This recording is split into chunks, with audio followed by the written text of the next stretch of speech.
কখনো ভাববেন না আপনার দোয়া ছোট, কারণ ছোট একটা দোয়া কখন জান্নাতের দরজা খুলে দেয় আপনি জানেন না।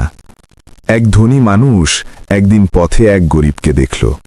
গরিবটা আল্লাহর দিকে হাত তুলে কাঁদছে, ইয়া আল্লাহ, আজ যদি আমি একবেলা খেতে পারি আমি তোমার নাম নিয়ে ঘুমাবো।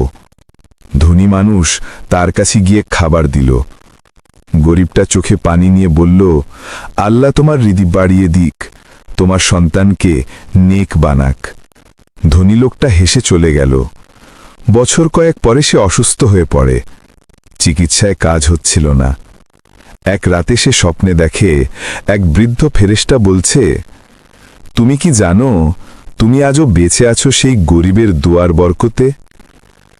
ভাই ও বোনেরা, কাউকে তুচ্ছ ভাববেন না, কারণ কখনকার মুখে থেকে বের হওয়া দোয়া আপনার ভাগ্য পাল্টে দেবে আপনি জানেন না। এমনই হৃদয় ছোঁয়া ইসলামী গল্প পেতে channel the Quran connection 786 subscribe করুন।